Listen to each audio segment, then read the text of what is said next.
ناظرین، آج chief of army staff کی بڑی اہم تقریر تھی اسلام آباد میں، اور ایک بار پھر بھارت کو مذاکرات کی دعوت دی گئی اور یہ کہا گیا کہ ماضی دفن کر کے آگے بڑھتے ہیں۔ پاکستان کی اس پیشکش کا بھارت کس طریقے سے جواب دیتا ہے، اور ماضی میں پاکستان کی جانب سے کی گئی امن کی خواہش اور امن کی کوششوں کا بھارت کیا جواب دیتا رہا ہے؟ کیا اب بھارت کو سنجیدہ رویہ اختیار کرے گا؟ یہ ہے آج کا ہمارا موضوع۔ Subscribe now and press the bell icon. Never miss an update. اور یہ صاحب قمر جاوید باجوہ صاحب نے جو آج پھر پیشکش کی ہے بھارت کو کہ چلیں ماضی دفن کرتے ہیں، اب آگے بڑھتے ہیں۔ پہلی بات تو یہ ہے کہ ہم تو چلو ماضی دفن کر دیں گے، لیکن کیا بھارت اس کے لیے تیار ہے، جو ہمیشہ سے پاکستان کی سالمیت اور اس کو نشانہ بناتا ہے اور ابھی تک مصروف ہے پراکسیز کے اندر؟ اصل میں ہوتا یہ ہے کہ ہم نارملی ایک فکرہ پک کر لیتے ہیں اور اس فکرے کو اس کے پوری تقریر کے جسے کہتے ہیں پرسپیکٹو سے علیحدہ کر کے دیکھنے کی کوشش کرتے ہیں۔ یہ بڑی مزیدار اور بڑی خوبصورت تقریر ہے، میں جو بھی پوری چھوٹی ہے، بڑی چھوٹی سی تقریر ہے لیکن بڑی شاندار۔ اس میں انہوں نے بڑی جو سب سے امپورٹنٹ ترین چیز جو ہے نا، کیونکہ بار سیکورٹی کے اوپر جو سیمینار تھا اس کے انہوں نے کہا کہ آج کا جو دور کے اندر سیکورٹی جو ہے نا، یہ کسی ملک کی انٹرنل ایشو رہ ہی نہیں گیا، یہ ایک گلوبل انوائرمنٹ کی پریشرز کے اندر انٹرنل سیکورٹی اور نیبرہڈ سارا مل ملا کے یہ بناتی ہے۔ مطلب اگر آپ کوئی ملک چاہے بھی کہ وہ پرسکون رہنا چاہتا ہے، پرامن رہنا چاہتا ہے، ٹھیک طریقے سے زندگی گزارنا چاہتا ہے، تو وہ نہیں رہ سکتا اگر انٹرنیشنل جو ہے صورتحال ایسی ہے اور اس کا علاقہ کسی ایسی جگہ واقع ہے۔ اس پہ بنیادی فوکس دیکھیں نا، بالکل شروع میں جو ان کی تقریر کے الفاظ ہیں اسی پہ سارا کچھ بیس بنتا ہے۔ اس کے بعد انہوں نے مختلف قسم کے چیزوں کا ذکر کیا، مثلا جو انٹرنل ہو رہا ہے، ریکگنائزنگ پاکستان افغان ٹریڈ، سی پیک، افغانستان کا ایشو، اور اس کے ساتھ ساتھ جو سینٹرل نیشن کنیکٹیویٹی، سارا کچھ انہوں نے ذکر کیا اور اس بات کہا کہ کیا ساؤتھ ایشیا کا امن اس سارے کے سارے اکنامک ایکٹیویٹی اور سارے کے سارے ریجنل پیس کے لیے ضروری ہے کہ نہیں ہے۔ اس کے اندر وہ کہا ہے کہ اگر وہ ضروری ہے تو پھر کیسے کیا جاتا ہے۔ اصل مسئلہ یہ ہے، باجوہ صاحب کی یہ تقریر مجھے لگتا ہے کہ سدا بسیرا جائے گی، اچھا، اس کا کوئی اثر نہیں ہونا۔ اس کے لیے ایک بنیادی پوائنٹ سمجھنے کی ضرورت ہے کہ ہم اس فیز میں داخل ہو چکے ہیں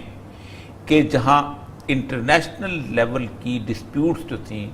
وہ کولڈ وار سے ہاٹ وار کے اندر داخل ہو گئی۔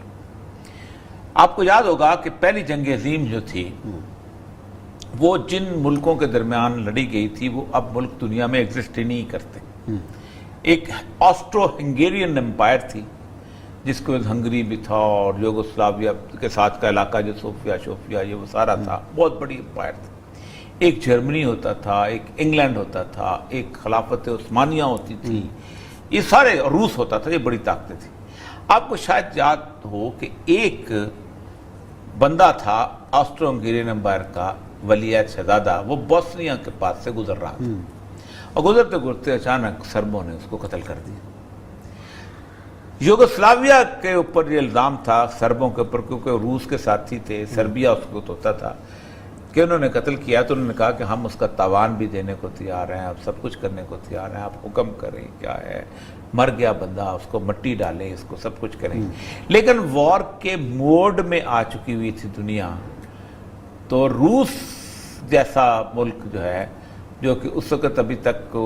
پوری طرح وہ نہیں آیا تھا اس میں اپنا کیا نام ہے غزار روس کے علاقے میں، اس کی بات بھی نہیں مانے گی۔ اس نے کہا ہم تو لڑیں گے، صحیح جیسے ہوتا ہے نا، اب تو ہم رپورٹ کرائیں گے۔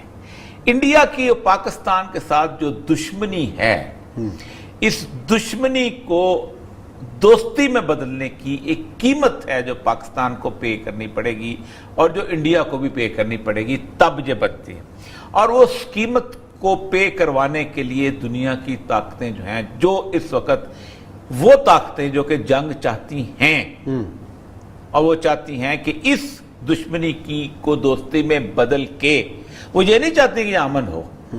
وہ کہتے ہیں یہ دشمنی دوستی میں بدل جائے تاکہ ایک بڑی جنگ جو ہے اس کے اندر ہم داخل ہو جائیں۔ اس کے لیے میں آپ کو عرض کیا تھا کہ یہ جو ہمارے ہاں سیز فائر ہوا ہے، جو کشمیر کا ایشو ہوا ہے، ڈسپیوٹ طے ہوا، اس کی ایک بنیادی وجہ یہ ہے کہ چاہتے یہ ہیں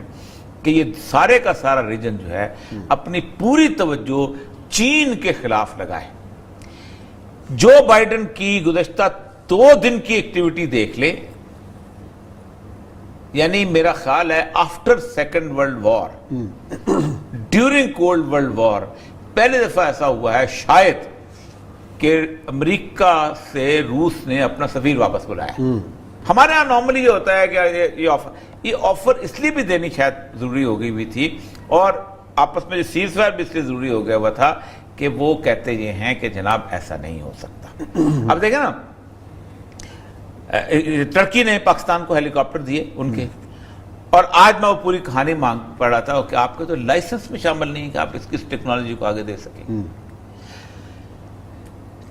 انڈیا نے جو اس وقت چیزیں خریدا ہے امریکہ سے، اس کے سب سے بڑا مسئلہ یہ ہے وہ کہتے ہیں ہمیں R&D شیئر کرو، وہ کہتے ہیں نہیں ہم سپلائی دیں گے، R&D نہیں شیئر کریں گے،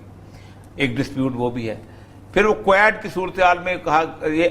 پچھلے دنوں جو کانفرنس ہوئی اس میں یہ طے کیا تھا کہ جاپان کتنے پیسے دے گا، آسٹریلیا کتنے پیسے دے گا۔ پھر آسٹریلیا کی جو مختلف قسم کے جزیرے ہیں، ان جزیروں کے اندر آسٹریلین فورسز کو ایکوپ کیسے کریں گے،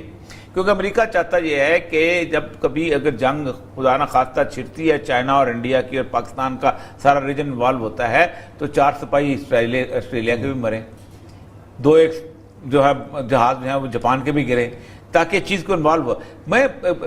دیکھو نا، یہ جو مجسمے ہیں یہ جو گرے ہیں، طالبان بڑی اس کی مزدار ریزن دیتے ہیں، کہتے ہیں ہم تو 5 سال سے تھے، ہمارا دماغ خراب نہیں تھا کہ ہم اس کو مجسمے کو گراتے۔ بنیادی طور پر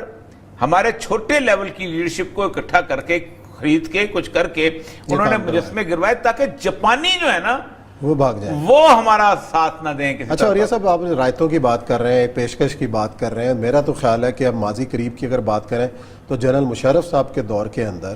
جتنی رائتیں پاکستان نے دیں، جتنی پیشکش پاکستان نے کی، جتنے قدم پاکستان نے ہم کی طرف بڑھائے، اس کا بھارت نے کوئی جواب نہیں دیا۔ مسئلہ کشمیر حل ہونے کے قریب تھا، خورشید قصوری صاحب کہتے ہیں، جتنا بھی تھا معاملہ پھر چیزیں پاکستان میں، انڈیا میں نہرو خاندان ہو یا مودی ہو یا کوئی ہو، صرف ایک بندے کے بارے میں کہا جاتا تھا کہ اس کے دور میں اگر کشمیر کا مسئلہ حل ہو جاتا تو ہو جائے، وہ تھا دیو گوڑا۔ اچھا، کیونکہ وہ اسر کا تھا، ان کو کشمیر سے کوئی محبت نہیں تھی۔ لیکن جتنی یہ لیڈرشپ ٹیمل سے وندھیا ریجز کے اوپر سے ہے نا، یہ کشمیر کے بغیر چل نہیں سکتے۔ اس طرح پاکستان میں پیپل پارٹی آ جائے، نون لیگ آ جائے، مشرف آ جائے، فضل الرحمان آ جائے، ایون پاکستان میں محمود خان اچکزئی برسدار آ جائے، پاکستان کی پبلک کو کشمیر کے علاوہ نہیں لے جا سکتے کسی طرف۔ آپ کو پتہ ہے کہ سب سے پاپولر نعرہ اب تک جو ذوالفقار علی بھٹو کا وہ کیا تھا، ہم 1000 سال تک لڑیں گے اور کشمیر کے لیے۔ اور وہ جو اس نے جو تقریر ہے، legitimate aggression, legitimate, I am going to fight, I am going back to my country, وہ تقریر اس کی جذباتی تقریر تھی، یونائٹڈ نیشن کی تقریر تو نہیں تھی۔ یہی وجہ ہے کہ ہم کشمیر کے معاملے پہ اتنی انتہا کو چلے گئے ہیں کہ جب ہم کسی سلوشن کی بھی بات کرتے ہیں تو لوگ پھر آواز نہیں، اس کی ایک وجہ ہے، اس کی ایک وجہ یہ ہے کہ آپ اس سلوشن تک پہنچ نہیں سکتے۔ آپ کی بیک گراؤنڈ میں 1 لاکھ کشمیری جو ہے شہداء کھڑے ہیں، خون ہے، بالکل ہے۔ آپ بیٹھ کے اس کو نقشے پہ ایسے کیک کی طرح بانٹ نہیں سکتے، نہ بانٹا جائے گا۔ آپ اگر بانٹنے کی کوشش کریں گے تو آج میں بتا رہا ہوں وہاں ایسی قوتیں، اور یہ امریکہ کی اسیسمنٹ ہے